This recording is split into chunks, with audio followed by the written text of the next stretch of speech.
Hello friends, मैं Pranav Kumar Roy PM studies on channel से। आप लोग अच्छे होंगे और अच्छे से पढ़ाई कर रहे होंगे। पिछले कुछ वीडियो में मैंने सामाजिक धर्म सुधार आंदोलन के तहत जैन धर्म पढ़ाया था। उसी क्रम में हम आगे बढ़ रहे हैं। आज बौद्ध धर्म पे चर्चा करेंगे। जैसा आप लोग जानते हैं, बौद्ध धर्म 600 ईसा पूर्व पहले यह धर्म आने से समाज में एक क्रांति उभरी थी, जिसके कारण समाज के कुप्रथा में सुधार आया था। इसी पे हम बात करेंगे। बौद्ध धर्म के संस्थापक कौन हैं? आप लोग जानते हैं, महात्मा बुद्ध इस धर्म के संस्थापक हैं, जिन्होंने बौद्ध धर्म का प्रचार प्रसार किया। बौद्ध धर्म, महात्मा बुद्ध जी का जन्म 563 ईसा पूर्व में कपिलवस्तु के निकट लुम्बिनी नामक गांव में हुआ था। कहाँ हुआ था? 563 ईसा पूर्व में कपिलवस्तु के निकट लुम्बिनी नामक गांव में हुआ था। कहाँ हुआ था? लुम्बिनी नामक गांव में। इनके पिता का नाम क्या था? शुद्धोधन, जो कपिलवस्तु के शाक्य गणराज के राजा थे। शाक्य गणराज के राजा थे। और इनके माता का नाम महामाया था। इनके माता का नाम क्या था? महामाया। जब इनका जन्म हुआ था, ठीक उसके 7 दिन बाद इनकी माता का मृत्यु हो गया था, जिसके कारण इनका लालन पालन इनके मौसी प्रजापति गौतमी के द्वारा हुआ था। आगे चलकर सबसे पहले महिला जो इनके अनुयायी हुए वो प्रजापति गौतमी हुए। कौन हुए? प्रजापति गौतमी। इनके बचपन का नाम सिद्धार्थ था। इनके बचपन का नाम क्या था? सिद्धार्थ था। पत्नी का नाम यशोधरा था। क्या नाम था? पत्नी का नाम यशोधरा था। इनको राजकाज में या फिर क्षत्रिय जीवन में राजा के पुत्र में मन नहीं लगता था।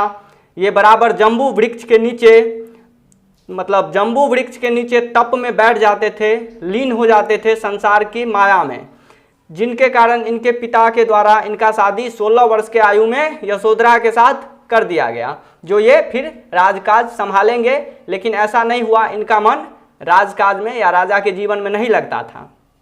इनका पुत्र जो हुआ उनका नाम राहुल था। क्या था? राहुल था। देखिए राहुल नाम कैसे पड़ता है। जब इनके पुत्र का जन्म हुआ तो महात्मा बुद्ध जी बहुत दुखी हुए। महात्मा बुद्ध जी दुखी हुए और दुखी होने का ये कारण था, जो वो बोले मोह माया का बंधन में हम बंध चुके हैं, जिसके कारण इनका नाम वो राहुल रखे। क्या रखे? राहु।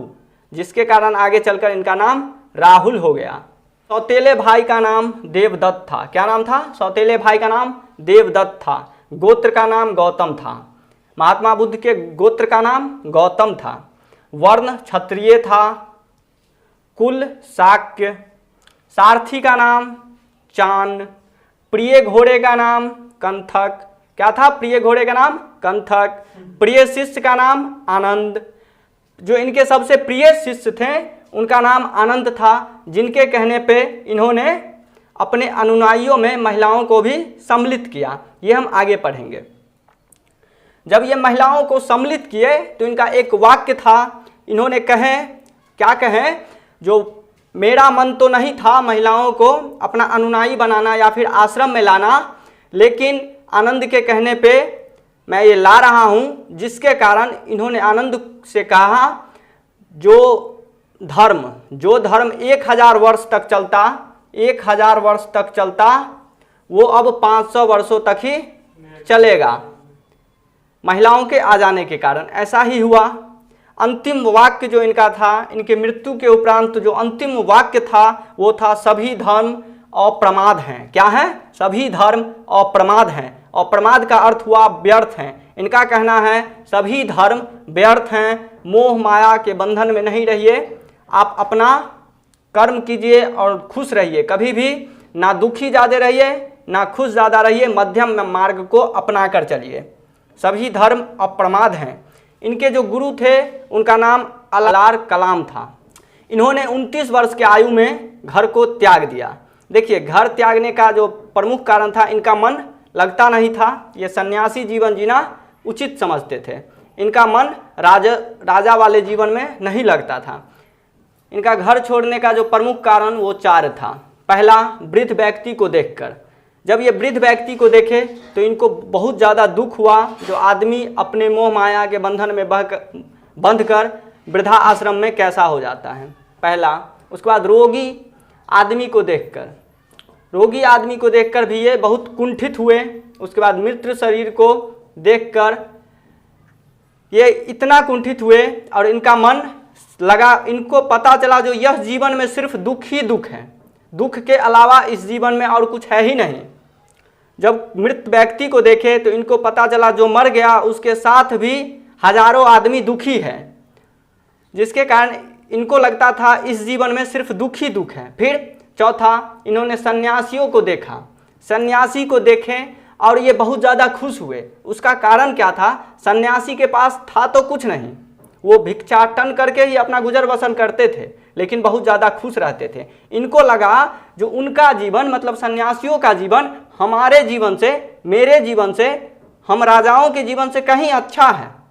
तब इनका मार्ग परिवर्तन हुआ और ये 29 वर्ष की आयु में घर को त्याग दिए। घर त्यागने के घटना को महाभिनिष्क्रमण कहा जाता है। क्या कहा जाता है? महाभिनिष्क्रमण कहा जाता है घर त्यागने के घटना को। और घर त्याग कर सबसे प्रथम वो अलार कलाम के यहाँ पहुँचे और उनसे बहुत ज़्यादा शिक्षा लिए और वहाँ बहुत ज़्यादा मेहनत किए, योग सीखे, लेकिन इनका मन यहाँ भी नहीं लगा, यहाँ भी उनका मन नहीं लगा। उसके बाद ये उरुवेला जगह पे चले गए। उरुवेला एक स्थान का नाम है, वहाँ गए। वहाँ ये 5 साधुओं के साथ रहे और बहुत ज़्यादा तप किए, बहुत तप किए। इनका शरीर एकदम सुख के कंकाल के बराबर हो गया। इनका शरीर कंकाल के बराबर हो गया। इनको सिर्फ दुख ही दुख नजर आ रहा था। इस जीवन में पता ही नहीं चलता था जो सुख कुछ है या नहीं। तब ये तप करना छोड़ दिए और सुजाता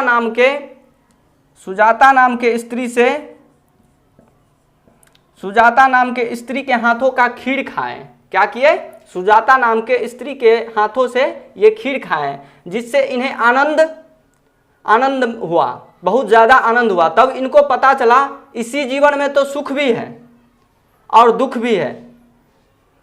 फिर जब ये सुजाता नाम के स्त्री के हाथों का खीर खा लिए तो फिर वो 5 ब्राह्मण जो था वो भी इनको अपने आश्रम से निकलवा दिया और इनके साथ रहना पसंद नहीं किया। उसके बाद ये फिर गया चले आए। गया आने के बाद 8 दिन के तप के उपरांत इन्हें ज्ञान की प्राप्ति हुई। इन्हें गया में निरंजना नदी के किनारे पीपल वृक्ष के नीचे 35 वर्ष की अवस्था में, 35 वर्ष के उम्र में इन्हें ज्ञान की प्राप्ति हुई। इन्होंने ये जो सर्वप्रथम उपदेश दिए, इन्हें जब ज्ञान की प्राप्ति हुई गया में निरंजना नदी के किनारे पीपल वृक्ष के नीचे, जब इन्हें ज्ञान की प्राप्ति हुई तो इन्होंने सर्वप्रथम उपदेश जो दिए वो सारनाथ में दिए। और सारनाथ में जो उपदेश दिए वही 5 ब्राह्मण को उपदेश दिए। जो 5 ब्राह्मण इसे अपने आश्रम में या अपने पास से निकलवा दिया था, उसी 5 ब्राह्मणों को उपदेश दिए। और इस घटना को धर्म चक्र प्रवर्तन कहा गया। और इस गया को बोध गया कहा गया। क्यों? इन्हें जब ज्ञान की प्राप्ति हुई तो ये बोध नाम से प्रचलित हो गए। क्या हो गए? बोध नाम से प्रचलित हो गए, महात्मा बुद्ध के नाम से प्रचलित हो गए। और पीपल वृक्ष को बोधि वृक्ष कहा जाने लगा। पीपल वृक्ष को बोधि वृक्ष कहा जाने लगा। ये अंत में 80 वर्ष के उम्र में अपने धर्म का प्रचार करते करते कुशीनगर में चुंध नामक सुनार के यहाँ मांस खाएं, सुगर का मांस खाएं, जिसके कारण उदर विकास के चलते साल वृक्ष के नीचे 483 ईसा पूर्व में इनकी मृत्यु हो गई। क्या हो गई? 483 ईसा पूर्व में कुशीनगर में चुंध नामक लोहार के यहाँ मांस खाने से इनकी मृत्यु हो गई उदर विकार के कारण। इस घटना को महापरिनिर्वाण कहा जाता है। क्या कहा जाता है? इस घटना को महापरिनिर्वाण कहा जाता है।